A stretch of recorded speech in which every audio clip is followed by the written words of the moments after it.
I'd like to take a second to share with you a tremendous conversation that I had with a new client of mine. It's my hope that what I shared with her is a help to you the way it was to her. She's 34 years old, wonderful woman, single mom of two, has had 3 relationships in the last 6 years, and spanning all of those relationships have spanned 1 to 3 years in length over the last 6 years. And she says, Doc, I'm coming to you because, I'm really struggling to understand why I cannot keep these relationships. She said, I'm going to be honest. She said, these men were all quality men. They were all good to her. She had good relationships with them.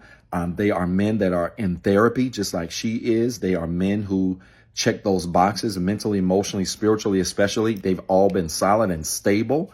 She's always felt safe and secure around them. She said, but the relationships always get to a point where she finds herself becoming wobbly and she ends up losing them. And she said, I'm going to be honest. I'm one of those people where if something happens once, it could be their blame.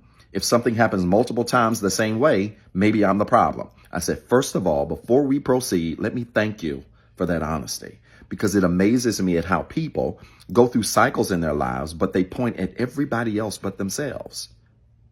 And if you go through cycles where there are consistent patterns, you're probably the X factor in the cycles. So I said, kudos to you for being honest. I said, but let's go deeper here.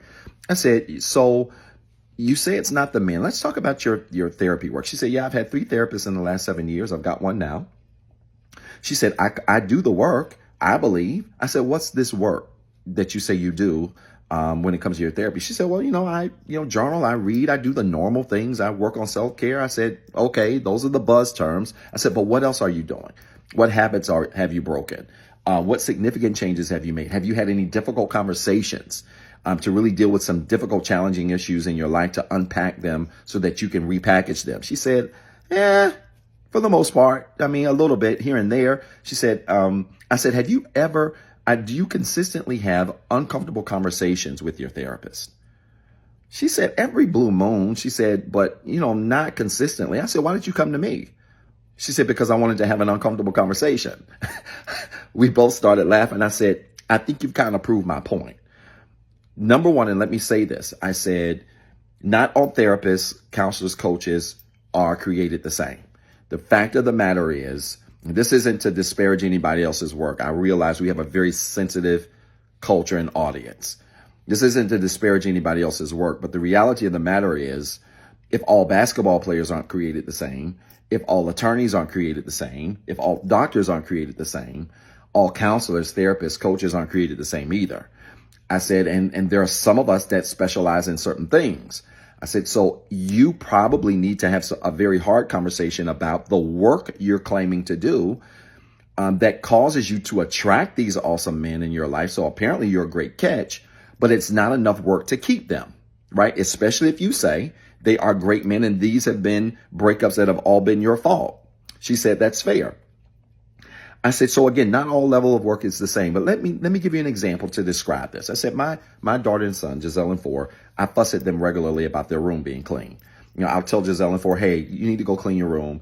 And I will show them, I've shown them many times how to clean their room. I've shown them my room. My room, you can eat off my floor. It's that clean. So they know what a clean room looks like. I've shown them how to clean their room, their bathroom. I will give them an hour, come downstairs and do work. I'll go back upstairs to check and walk in there, and it will look like nothing's been picked up.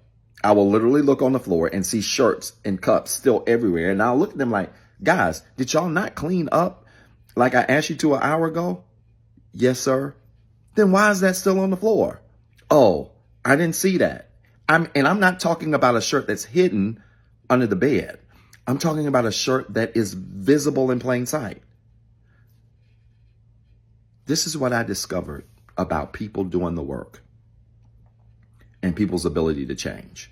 Because fussing at my kids about their ability or inability to change and clean their room, rather, has taught me 3 important lessons about people and their inability to change. Number 1, people can only change to the extent in which they've been taught. The reality of the matter is you cannot hold people accountable if they've never been taught information to be held accountable on, right? I said, this doesn't apply to you. You've had 3 therapists in 7 years. You're apparently being taught some things. And so this isn't a matter of you not knowing, all right? But People struggle when it comes to change, sometimes because they don't know things. And if you don't know something, you just don't know it. You just don't know it. I said, or number two, people can only change to the extent by which they put in effort. And this is important because knowledge is not power.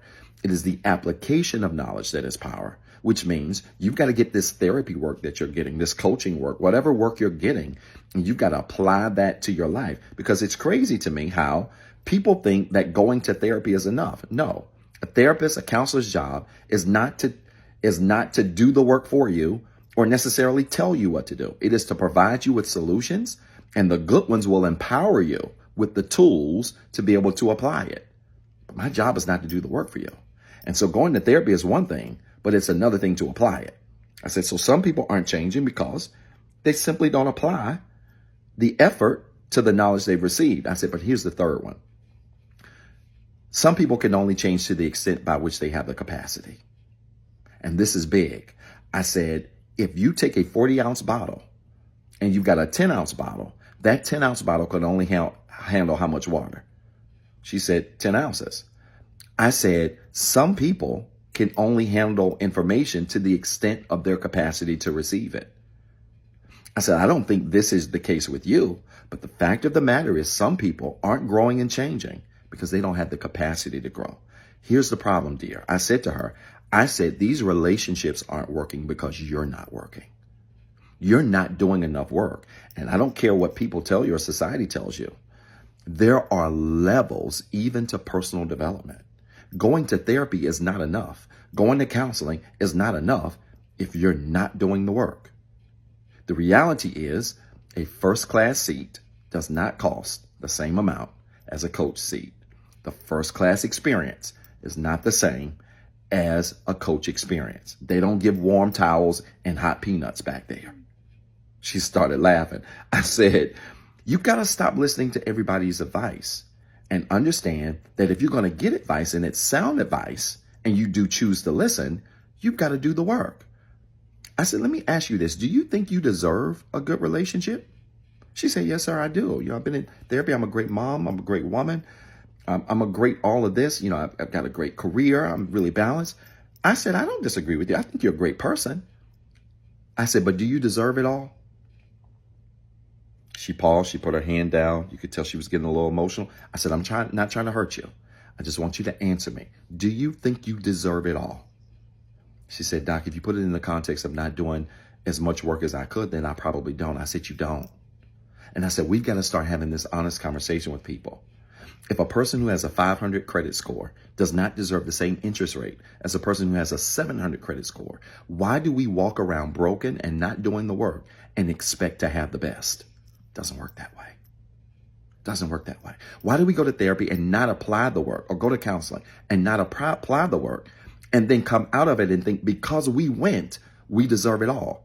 Doesn't work that way. It is the application of what you received that is the reflection of what you deserve. And sweetheart, if you're not doing the work, you don't deserve it all. Your relationships aren't working because you're not working. Your relationships aren't working because you're getting some work, but you're not fully applying everything that you've learned. And if we don't fully apply principles into our lives, roll up our sleeves, and get willing to do the work to become the best versions of us, it is irresponsible and ignorant to expect us to have the best of everything when we're not giving our best to everything. You cannot have the best of everything if you're not giving your best to everything. So it's important that you understand. And she stopped crying. She said, Doc, I appreciate you for being honest. I said, yeah, that's all I can be. And that's another part of this. We don't like to have honest, tough conversations. And you probably just needed someone to look you in the face and say, roll up your sleeves and do more. Maybe your relationships aren't working because you're not doing all you can, especially if they've all ended the same way.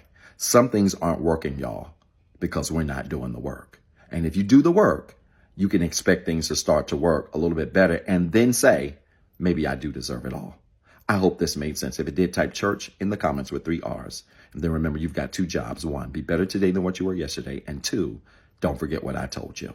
What's up, everybody? This is Dr. Zeb. Listen, I've been dying to make this announcement for a very long time now, and I'm pleased to say that Inspire Nation has officially launched. Yes, we finally got a Facebook and YouTube community group where we're going to have exclusive content, exclusive shorts, exclusive discussion prompts, where we're going to engage with other people literally around the world who are on the same healing journey that we're on. I need you to go find these pages right now on Facebook and YouTube.